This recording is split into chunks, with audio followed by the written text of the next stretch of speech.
So, welcome to Jumbo IS and welcome to our lecture series called Daily News in Shorts. In this lecture series, we cover a particular day's current affairs in a short span of time within 30 minutes so that your entire day is freed up and you can spend your entire day studying other parts of your UPSC syllabus. That is why we have kept this lecture short.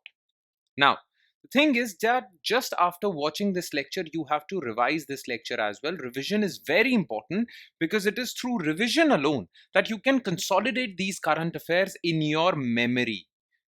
Okay, because you have to remember these current affairs till your exams. So it is very important that you revise these current affairs as well.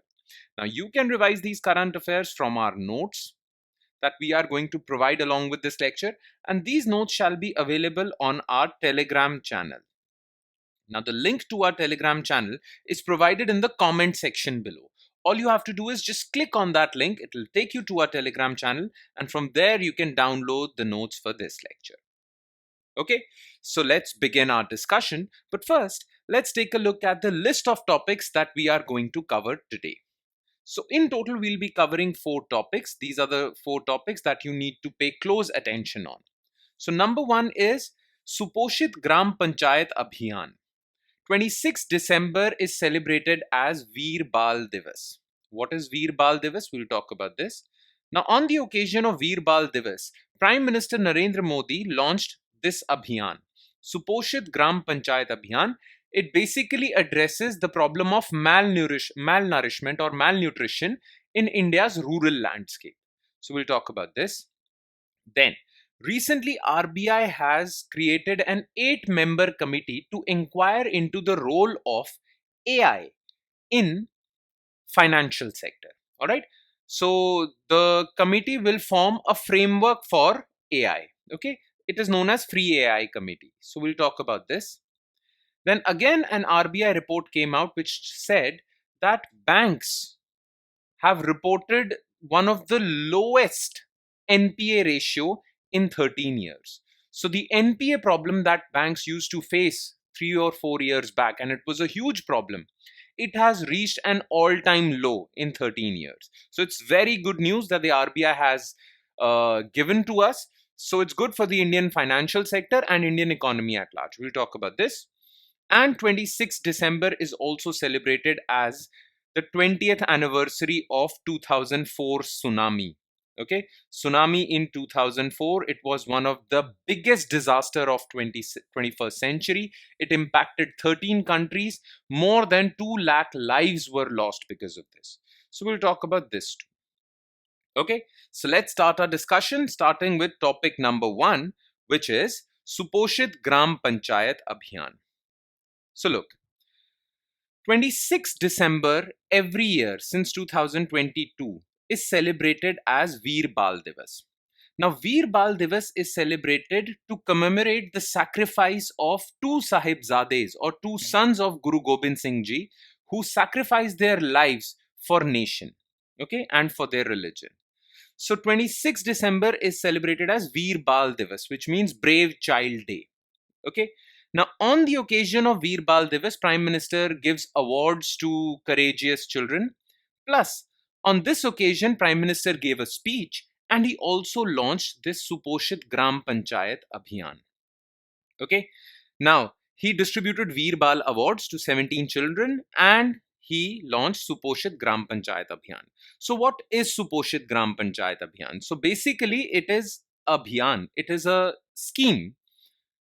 And it is scheme for rural India because Gram Panchayats actually are the governance structure in rural India. Okay. So the thing is that Suposhit Gram Panchayat Abhiyan will take care of nutritional requirements, malnourishment requirements in 1000 Gram Panchayats. So it aims at improving the nutritional outcomes by strengthening implementation of nutrition related services to eliminate malnourishment. Okay, the program will involve a competition. So it is basically a competition between 1000 Anganwadi centers in Gram Panchayats. Competition among Anganwadis to ensure better nutrition and overall health. A total of 1000 Gram Panchayats will get 1 lakh each. Part of that amount would be used by Anganwadis to improve nutrition and related services. Again, The aim of this scheme is, as the name in Hindi, Suposhit, suggests, to improve nutrition. Okay, well nourished. Suposhit means well nourished. Okay, it will be launched in 1,000 gram panchayat. So Suposhit gram panchayat mission or program. Okay, Abhiyan. Now, this Abhiyan was launched on Veer Bal Divas. So we should have some information about Veer Bal Divas. So this thing of celebrating Veer Bal Divas every 26th December was started in 2022 by Indian government. Okay, and it was done to recall the sacrifice of two brave sons of Guru Gobind Singh Ji Maharaj. Okay, the two brave Sahibzades were Sahib Zorawar Singh and Sahib Fateh Singh. The PM said that over 3 centuries earlier, they sacrificed their lives and rejected all temptations of Mughal Sultanate, enduring all atrocities, and chose to embrace the death sentence ordered by Wazir Khan with utmost bravery. And that is why they are, their sacrifice is being remembered on 26th December. The Sahibzades chose to sacrifice their lives but never wavered from the path of faith, and it was imperative for the youth to know about their saga of bravery. And it is for this reason, to make youth of India remember them, Veer Bal Divas is celebrated. Veer Bal Divas teaches us that no matter how difficult the circumstances, nothing is greater than nation and national interest. All right? So this was the news. Let's shift to news item number 2, which is Free AI Committee by RBI. So Reserve Bank of India has constituted an 8-member committee of experts to develop framework for responsible and ethical enablement of AI. Free AI. Framework for responsible and ethical enablement of AI. Okay? Now, the committee is 8-member committee, and it will be headed by Pushpak Bhattacharya, Professor of Computer and Science Engineering, IIT Bombay. The committee will submit its report within 6 months from the date of its first meeting. All right. Now, what are the terms of reference for this committee? By terms of reference, we mean that what is the task given to this committee? Okay. What will this committee inquire into? So, there are 3 things that this committee will do. It will first identify risks associated with AI to the financial sector, banking sector, non-banking financial companies. So the risks associated with AI to the entire financial sector, this committee will first identify it. Then this committee will recommend an evaluation, mitigation, and monitoring framework and consequent compliance requirements for financial institutions. Okay, so this committee will recommend how to evaluate, mitigate those risks, and monitor whether the banks are complying with these guidelines. Okay, so it will recommend how RBI should evaluate, mitigate, and monitor the banks that they are being risk free from AI. Okay, it will also recommend a framework including governance aspects for responsible ethical adoption of AI. Look, AI, like any other new technology, is a double edged sword. It has many pros, but it has many disadvantages also, or it can have many risks, okay, for financial sector. So this committee will advise how can we best use AI to serve financial sector, so the advantage of maximum pros that AI has to offer, and create a mechanism through which you can avoid the cons or the disadvantages or risks associated with AI. Because AI is a technology that is here to stay, it is going to impact financial sector. So how can we take all the benefits from AI in the financial sector but remove the disadvantages? This is the job of this committee. All right? Okay, that's about it as far as this news is concerned. Now let's move on to our third news item, which is again related to RBI and our financial sector. NPA ratio of banks at 13-year low. So the gross non-performing assets ratio of scheduled commercial banks declined to the lowest in more than 13 years at 2.5%. So all the scheduled commercial banks, of the total amount of loans they have given, 2.5% are NPAs. There was a time when this number was more than 10%. Okay, there was a time. In fact, it was up to 13-14% also. That means 13%, 13-14% of the loans were NPAs. Now this ratio has dramatically declined to 2.5% as of September 2024. This is very good because banks don't want their NPA ratio. Banks want their NPAs to be as low as possible. And for the last 13 years, 2.5% is the lowest that an NPA ratio can get for the banks. Okay. GNP ratio remained the highest for the agriculture sector. Okay. Now, if we do the sectoral breakup, then agriculture sector has the maximum NPAs, and retail loans like car loan, credit card loan, right? EMIs. Retail loans has one of the lowest NPAs, 1.2%. Agriculture loans have the maximum 6.2% NPAs. Okay, but on average, the NPAs are 2.5%. There is this another thing called slippage ratio. Okay, slippage ratio has also improved for banks. So overall, it is very good news for the Indian banking sector. NPAs have declined, slippage ratio has improved. Now, the question is, what are NPAs? What is slippage ratio? So let's inquire into that. So NPA is a loan or advance for which the principal or interest payment remained overdue for a period of 90 days. So what is an NPA? So let's suppose there is a bank and it has given you a loan. Okay. Let's suppose your name is A. Okay. So bank has given you a loan. Okay. Now you have to pay back this loan, and you'll pay back this loan through monthly installments, right? So let's suppose you have taken a loan of 1 lakh. Now you have to pay this loan back in 2 years, and you're giving a monthly installment of 5,000 rupees, let's suppose. Okay. Now every month you have to give 5,000 to the bank. But if your installment is pending for more than 3 months, for the past 3 months you haven't been paying back your amount, then your loan would be considered an NPA, non-performing asset. A non-performing asset is sometimes referred to as bad loan because it is bad for the bank because the payments are not coming back, right? And that is why NPA ratio shouldn't be high, because that means most of the loans given by the bank have bad. Okay. Now, this is the classification for non-agricultural loans. If you have taken a non-agricultural loan, then the period is 90 days or more. Okay. In case of agricultural loans, if you have taken an agricultural loan for short duration crop, then if your installment is pending for 2 cropping seasons, then you're classified as NPA. If for a long duration crop you haven't been paying back for 1 cropping season, then you're categorized as NPA. So the definition of NPA is different for non-agricultural loans and agricultural loans. All right. Now, there is this another thing called slippage ratio. Okay. So what is slippage ratio?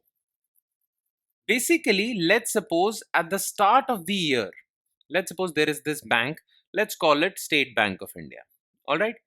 Now, at the start of 2024, let's suppose it has given by 2024, January 2024, the total amount of loans given by SBI, let's suppose it is 2 lakh crore.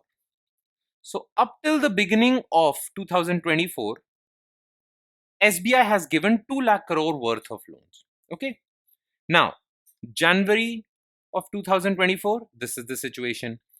From January to till December, by the end of 2024, let's suppose in 1 year, SBI has gained, let's suppose, 10,000 crore of NPAs. Okay. SBI in total has 1 lakh crore of NPAs. But in 1 year, it has added 10,000 crore more NPAs. Okay. Now, if we take this percentage, this is known as slippage ratio. Okay.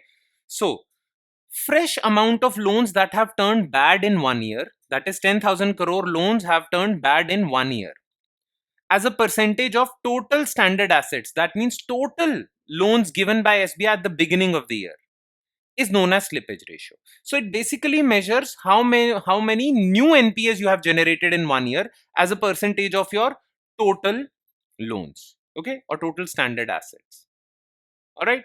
Now this is slippage ratio, and if it increases, that means the bank is not functioning properly because it is adding more NPAs year on year, or it is not taking steps to reduce its NPAs because in 1 year it has added so many NPAs. Okay. Now, in the recent RBI report, it was found out that not only NPA ratio declined, gross NPA ratio declined, slippage ratio has also improved. So overall, it's good news for the Indian banking sector. What else did the report say? So, if your NPAs are at their minimum, we say that a bank's asset quality has improved. Okay, you have to remember, what does a bank do?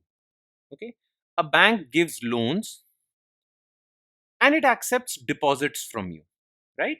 You deposit your money in the bank. Now, the money you have deposited in your bank is a bank's liability. Okay, and the amount of loans given by a bank are called a bank's asset. Okay, now that is why we use the term non-performing asset, because loans are assets to banks. Okay, so if a loan is not functioning properly or is not paying the bank properly, then your asset has become non-performing. Now, in the overall picture, if your NPAs decline, then that means most of your assets are working properly. That means your asset quality has improved. So overall, the asset quality of banks has improved. Why? The report says that gross NPA ratio has declined, slippage ratio has improved. Slippage ratio has declined. All right. And the reason for that is that banks have been able to recover their loans back better. Okay.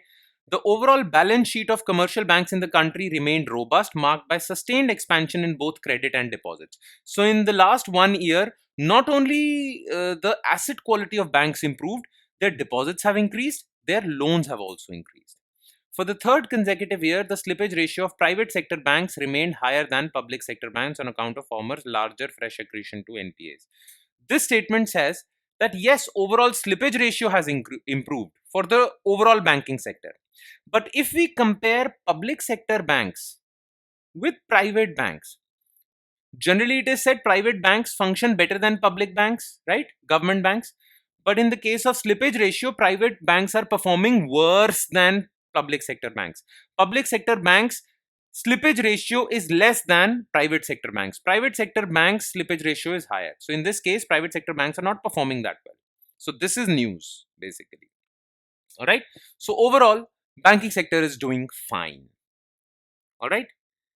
And then we come to the last news item, which is 20th anniversary of tsunami tragedy. We should call it tragedy. Basically, tsunami occurred. This was the biggest disaster of 21st century in 2004, killing more than 2 lakh people and impacting 13 countries as far as East Africa. Okay, 13 countries, which include South India, Sri Lanka, uh, Indonesia, Malaysia, many countries. Okay. December 26th marks the 20th anniversary of 2004 tsunami event, which killed hundreds of thousands of people and led to large-scale devastation across 15 countries, reaching as far as not 13, 15, East Africa. It was the deadliest natural disaster of the 21st century and one of the deadliest in recorded history. Now, tsunami, this tsunami, the 2004 tsunami, was triggered by a very powerful earthquake. A very powerful earthquake occurring very close to the coast of Indonesia's Sumatra island triggered this tsunami. So this earthquake, very powerful earthquake, happened under the sea near Sumatra island of Indonesia, and a tsunami event was created which impacted 15 countries. Now the question is, what is tsunami? So as you can see in this picture, this is tsunami. When basically tsunami is a Japanese word. Okay, it is a combination of two words. Su means harbor. Harbor means a port. Okay, and nami means wave. So basically, tsunami means harbor wave, a wave that impacts these harbors, cities on the coast. Okay. Now, tsunami is like a massive wave, very high in vertical height. Okay. And it hits the coastal areas. Tsunami is a series of massive waves produced by an underwater disturbance, typically linked to an earthquake, that happen beneath or close to the ocean. Okay. So what happens is that, let's suppose under the sea a volcanic eruption has happened, or a powerful earthquake has happened. Okay, this basically disturbs the ocean, and this ocean produces very large waves. As these waves reach the shore of coastal areas, they become very high and they hit the coastal areas. Now these waves arrive every 5 to 60 minutes and devastate the coastal region. Causes are disturbance in the ocean caused by maybe earthquakes, landslides, volcanic eruption, rare asteroid impact. They all can basically trigger tsunami. Now the reason why tsunami is a Japanese word, because Japan is used to tsunami, because Japan is used to earthquakes. It is an island that lies on the Pacific Ring of Fire. You must have heard about it if you have studied geography. So Japan is used to earthquakes, and these earthquakes sometimes trigger tsunami. So Japan is used to tsunami, and that is why they have the word for it. But in 2004, this was the first time that tsunami hit, well, southern or Indian Ocean region, basically. Okay, so it's that powerful event. Now the thing is that in 2004, tsunami caused so much devastation. Why? Because the early warning systems that are very much developed in Japan were not developed in this region. In India, Indonesia, Sri Lanka, warning systems were not properly developed. Look, tsunamis are very common in Japan, but the Japanese people have learned to tackle this thing. Whenever there is a tsunami like event in Japan, early warning systems warn the population and people evacuate the coastal regions, and that is why they are able to save life and property. But that was not the case in South India, Sri Lanka, Indonesia, Malaysia, Myanmar. Okay, that was not the case. And that is why tsunami caused so much devastation. So, in 2004, it was realized that we need to invest in early warning systems. And since then, in the last 20 years, we have done a lot. Now, one day's notice can be given of a tsunami event. So people know one day in advance that tsunami is about to come. Now, this is a significant amount of time for people to evacuate. Early warning systems now have better algorithms which have helped transmit information much more quickly. Faster supercomputers also are able to analyze these signals that tsunami is about to come and quickly dissipate the information. The number of sea level monitoring stations have also increased. Dart buoys that float on water. These are deep ocean assessment and reporting of tsunami. These dart buoys actually measure sea pressure. So these buoys that float on water are are able to detect tsunamis in advance. So these have been also deployed all over the Indian Ocean. So these are the systems that are now in place. So now if a tsunami comes, well, more lives would be saved because we have proper early warning systems now. All right. And with that, we conclude today's session. Thank you so much for watching, everyone. And I'm sure it has added value to your preparation, but it would add more value if you revise this lecture as well, because revision is important if you really want to remember these current affairs for longer periods of time. On that note, I'll be signing off. Thank you so much, everyone.